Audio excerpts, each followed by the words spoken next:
Hello everyone and welcome to the channel. I'm Emmanuel, I'm an airline pilot, and today we are going to start the previews of the iniBuilds Lockheed L1011 500 Tristar. This is an absolutely fantastic rendition of an early classic airliner. Now, the Tristar was well ahead of its time. When we are calling this an early classic airliner, we should remember it was the first of its kind to feature a Cat 3B autoland. It has systems that you only recently see coming to airliners again, such as direct lift control. And we'll be talking about a lot of these later on in this video, but let's go ahead and actually start these previews with a look at the modeling, because it's iniBuilds, you know they do fantastic models, but what they've done on this one as well is to pull off an absolutely fantastic performance. So I'd say we are just going to start having a look at the outside model, thereafter having a look at the inside model, and then we're also going to have a look at some of the systems that are simulated, and we're going to go over a little bit of what's not simulated. So let's go ahead and get right into this. We are going to start this with a little walk around over here, just having a look at some of the magnificent features of this airplane's fuselage. And by the way, if you're wondering why I'm not taking you on a flight like I normally would for a preview, the reason is quite easy. Learning the systems of the Tristar does take a little time, and yeah, I will absolutely do a tutorial on this one. However, I do want to take a little bit of time to actually learn how to operate the airplane properly before taking you guys on a flight over here, so that I'm able to deliver exactly the kind of standard that you would come to expect from this channel. Alright then, that much about some of the introduction here. I'm already taking you around this model, and I mean, this is just incredible modeling, isn't it? I also love the LTU livery for its bare metal textures, and overall just take in that impression from that huge aircraft that we are looking at over here. Do note how far the nose wheel is located behind the flight deck, which makes for a very interesting taxi experience, as you really gotta be using the oversteering technique here in order to keep your main wheels on the taxiway, let alone the engines in some kind of a paved area. Talking about the engines, we're looking at Rolls-Royce RB211 engines over here, and there is a bit of a story behind those engines and this particular aircraft. So when Lockheed started working on the Tristar, it was clear for them that they needed new engines in order to be able to offer an advantage in terms of fuel usage. Rolls-Royce responded and started developing the RB211 engines for the Tristar for that purpose. But Rolls-Royce failed, and not just once but several times, including some bankruptcies. And this actually severely set the Tristar back in its real-world development, almost leading to Lockheed going bankrupt as well. And this was kinda the point where a lot of airlines then decided that they would opt for the DC-10 instead of the L1011. The airlines couldn't really appreciate many of the details and many of the advanced systems that went into the L1011 at the time, so they just opted to go with the budget solution, which was the McDonnell Douglas DC-10 at the time. Now, once the Tristar actually flew, it didn't really sell too well. There are a couple of iconic carriers like Delta, British Airways, or for all the Germans among you, LTU, that operated the type, especially the 500, which is the long-haul version of the airplane. Remember, the Tristar was originally built as a short-haul airliner and only later extended to the 6,000-mile range of the 500 version at the cost of a reduced passenger capacity. So when the engines were finally available, the airplane did make its maiden flight and turned out to meet all the performance characteristics that it was supposed to meet, but those RB211 engines were almost a nail in the coffin for the airliner when it was developed in the real world. Now, beautiful metallic textures over here, lovely reflections as well that we can see over here, and overall beautiful engine modeling on the iniBuilds L1011 here. The landing gear, Can nicely see how the plane is sitting on those wheels. Nice effect there. Overall, nice level of detail. And overall, nice level of detail all around the aircraft. That's really what I can say from all this. Alright, now we've had a good look at our airplanes outside now. Let's go ahead and have a look at the inside. And for that, we'll just board through the one left door into the forward galley over here. And this is what it looks like. Now, lovely 1970s-ish. First flight 1979 of the 1011-500. Nice 1970s, 1980s interior here. And just look at how simplistic this is. You just got that little frame in the front over here. Then you got the galley on the other side, where you can see that the cabin crew is already working on getting things ready for our first class. Now, talk about first class, talk about business class. This is obviously a lovely interior, but this is obviously not the kind of comfort and luxury that you would expect from a modern airliner. Now, this is what a first class looked like back in the 70s. Kind of reminds me of premium economy nowadays. Going a little bit further back, we then got a little bit denser business class seating over here. Again, lovely seats overall, beautifully textured. Even if we just do take a seat over here, this is what it looks like when you are sitting in business class on the 1011. And believe me, back then flights were a lot more expensive than they're nowadays. So if you were able to afford a business class ticket here, then you would really be among the upper class. And this is the type of seat that you'll get. For somebody used to flying nowadays, that's quite, let's say, impressive that they would have been happy with a seat like this, right? Now, let's go ahead and take a look out of those windows. Overall, wonderful texturing on the walls and on the glass over here. Overall, that just gives me that feeling. It really gives me that feeling of being here in the aircraft. Now, from here, let's go back to economy class. And the first thing you're going to see is something that you probably haven't seen in a little while. That's an overhead projector over here, which can be used to transmit movies up here on the walls. And that is how they entertained people back in the day on those long-haul flights. Remember, this plane can easily do some 11 or 12 hours of flight. And this is how they entertain people. Impressive, isn't it? Also do have a look at the lights on the ceiling over here. Fantastic modeling all over in the airplane. Now, something you will notice is that you do not have overhead lockers in the center of the cabin here. You only have them on the sides, and that is one of those features that make the cabin of the 1011 look that spacious. Now, if we do take a seat over here, over at the wing, you can see lovely texturing. You can actually make out all the details down here. And just have a look at that wing. Take that view in, also on the other end side.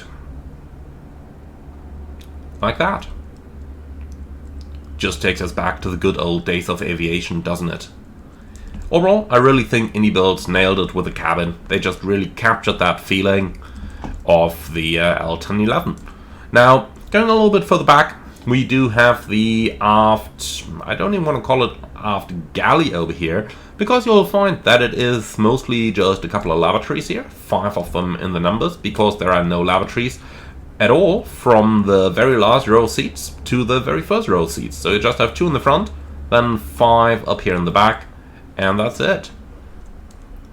No lavatory back here, or rather no galley back here, that's what I wanted to say. That's all done in the front of the cabin. So really an interesting cabin layout when you're used to all the modern days of aviation. You can see things have absolutely changed.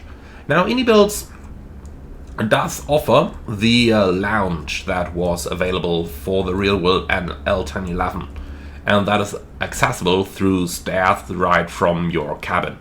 However, that lounge is something that used to be only in the 1011-100 in the real world, not in the 500, because the 500 with its shortened fuselage was actually focused on cargo capacity as well as the center tank, giving it its long-haul range, and for that reason they never installed that lounge that you might have seen in some pictures in the 500 version of the aircraft, and that's also the reason why I'm not really showing it in this video, keeping it fully realistic.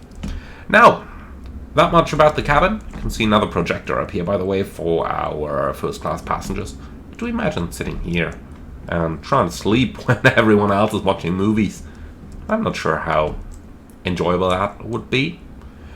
So, let's just go ahead and have a little look at the doors in this airplane, because they're really special. The doors slide up and down. You can see that's where our door is currently hidden. Basically sliding up into the ceiling, giving us more space in the front of the airplane over here.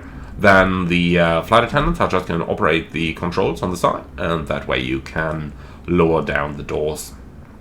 Now, those are the front lavatories over here. One over here, one over here. And that door over here is probably the one that you all are waiting to see. So, going on into the flight deck then of the iniBuilds L1011 500 Tristar. Let's go ahead and close that door behind us, because it is a very, very congested flight deck. You don't have much space over here at all. You do have one jump seat in the back, especially good for observing the flight engineer's work. And then you have another jump seat in the front over here, which is especially nice for just looking outside and taking in some marvelous views. Now, let's go ahead and have a look at the type of stuff that our pilots would have available in this airplane. And we are going to start just taking a seat on the captain's seat over here. So, let's start with a look at the instruments panels. We do have our standard T set of instruments over here. You do have the HSI, which can take both data from the INS or from the VOR or conventional nav aids, which can be toggled through that switch over here. And then you basically have your classic SATA instruments over here. You do also have your autopilot modes up here. You have the general auto flight control system warnings for, autopilot disconnecting and stuff like that. And you got your weather radar located on the side down here. Range controls located down there, and the general weather radar controls located in the center pedestal. Now, we do have a paper flight bag, which is kind of an iteration of iniBuilds electronic flight bag, but modeled in a paper style like you would find it in real-world Tristar. And over here you do have general stuff like you have your flight engineer's controls, where you can automatically make him complete certain procedures. Then you can select panel states. You got the helper, which basically is a top of descent calculator down here. And then we got our aircraft settings, where we can choose between weight units. Basically all the kind of stuff that we are used to from iniBuilds. One nice thing that's new with the 1011 is of course the navigation options. So let's start with the standard RadNav option. That one is not going to have any INS fitted to the aircraft. You're simply going to navigate using your conventional radios.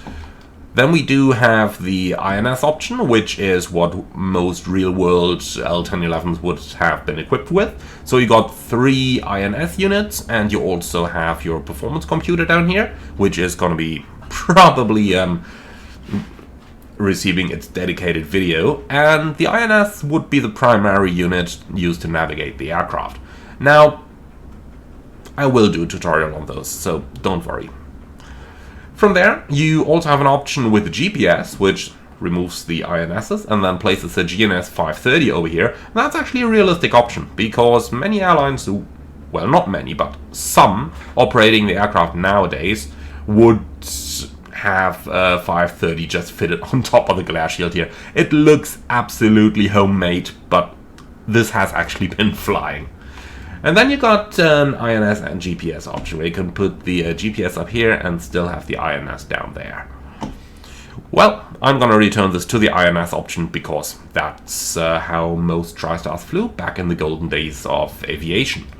You can turn INS drift on and off. You can import sit and star waypoints when you're importing a flight plan into the INS. Then you got your standard options to synchronize the flight instruments, and you can control the INS alignment time, which may be something that you may want to be playing with when you're initially getting used to the aircraft, because the INS alignment can take some time. Now, throttle calibration for your standard assignments like toga, idle, reverse, and so on. And then you got third-party options where you can connect Navigraph. We'll be having a look at that in a few moments. And the audio controls where you can, for example, use a noise cancellation headset. Quite a nice option, I tell you. And the first officer and flight attendant voices are quite cool as well, announcing things like your takeoff speeds. Alright, now on the ground page you can control everything like the GPU, like the air conditioning card, and so on. You can also do these live outside by simply clicking on the respective panels if you want to. Now, next up is the load sheet page, which is basically used to load up the aircraft. Up here you can set the numbers precisely if you want to, or you could import everything from SimBrief.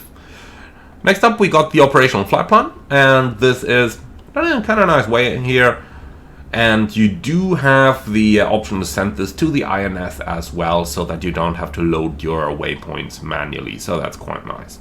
The takeoff performance calculation is really nice as well. You do have your takeoff data sheet that's available in the EFB, but also on the first officer side of the main panel. So when you put everything in, so let's just say we got a takeoff weight of 200 tons, pressure altitude 100 feet, and ambient temperature, we'll just call it 20 degrees over here. If that's 14, calculate, then you do get your takeoff data over here. You can use the send bucks and EPR button to set your speed bucks for the takeoff, your EPR limits, and it also transfers everything down here so that you have it available as a quick reference. So that's quite cool. Also tells you your minimum maneuvering speeds and so on. So this is kind of a little bit like what the performance page in a standard FMS would be doing for you. You got the same for landing performance over here with the landing data card, and then obviously you do have the charts. Now you can choose between Navigraph charts and Lido charts. Now I would prefer the Navigraph / Jefferson charts for the 1011 because it is simply what would have been used back in the day. Lido is still a rather new company, so that way you can get your charts up here, and you also have the ability to use en route charts, which can either be Navigraph VFR charts, IFR charts. Then you also have your standard OpenStreetMaps and that world view, and then of course the IFR high and low charts. Over here, typical Navigraph, if you zoom in all the way, you are going to get your airport live taxi chart. If you zoom all the way out, then that's probably what I'd be using during the flight over here. Alright, and that's the paper flight back. Now, let's go ahead and continue with our look throughout the cockpit. The auto-flight control systems are actually rather modern in this aircraft. Don't rely on VNAV though, I mean it. Auto throttle just has thrust hold on AT mode, and on the TM mode it's simply going to set the maximum thrust available, kind of in a similar way to what Boeing's would do if you press the N1 button. Apart from that, you do have your pitch control modes, which are, don't use VNAV, vertical speed, alt hold, indicated airspeed hold, and Mach hold. Then you got heading select mode, and on the navigation modes, which are lateral navigation, you have ILS, which is also going to follow the glide slope. Then you got localizer, VOR, and INS, which is going to follow the INS navigation down here. And that's pretty much the autoflight controls. You'll see that this is actually quite the advanced autoflight system to use. So once we start flying the bird, you will pretty surely actually like what this autopilot can do. Alright, going down then, standard engine instruments really. We do have a little warning panel that basically draws attention to system malfunctions, which the flight engineer then has to, well, deal with. standard throttle stand and standard pedestal, which is dedicated to navigation functions and audio controls. So we have the comms audio control panel, then we do have the transponder, weather radar, the third INS, trims, and the same on the other end side as well. The overhead panel looks complex, but isn't actually. So on the overhead panel, we got our 3 INS mode selectors, then we got our anti-skid, auto braking, then we got the flight control system and the powered flight control system. So this is basically all just to be ignored through the flight. Lots of buttons, actually not very complex. And then we do have our anti-ice panel, which is basically all of this over here, with a probe heat, windshield heat, wing anti-ice and engine anti-ice. And on the right hand side you do have the HF radios as well as some light controls. Outside lights up here. And then going down to the flight engineers panel, this can all be automated by an AI flight engineer, but it actually isn't too complex to handle manually. Like, this is basically the same that you would find in all modern days FCOMs as well, if you have a look at the system schematics. So, just to take you over a couple of examples here. If we look at the hydraulic systems, then we do have electric hydraulic pumps, we have engine-driven hydraulic pumps, and we do have kind of like an automatic hydraulic pump connected to the engines over here. You got the fluid reservoir level, you got the pressures, and that's it. Going down to the electrical panel, looks complex at first, but if you actually just have a look at what you got the generator field breaker, the generator breaker. Basically, you close these, the generator comes online, you want to turn it offline, you trip these. Now, down here, you can tie several systems to one another, don't really have to touch it. Just put the, just close the tie breakers, and that's it, the rest happens automatically. Fuel system. May look complex at first, but believe me, this is no more complex than the fuel system of an A340. You basically have 2 pumps per side. You got a switch that determines whether you see the tank number 1 or tank 1A. The airplane has 6 fuel tanks, that's the reason why. And you got some cross feed valves and the engine shut-off valves. Same thing that you'd have on any modern airplane. Some more engine controls over here, like engine oil controls over here, then engine status controls over here, which is basically N2 and the vibration. And on the front panel you only have the N3 and the N1, so you got the remaining 2 controls over here. And the same also applies to the rest of the flight engineers panel. It actually isn't that complex. Once you do start working with it a little, you'll find that you'll do mostly the same actions that you would be doing on a modern aircraft as well. It's not all that more complex. Alright, and that's pretty much our look at the flight deck of the L1011.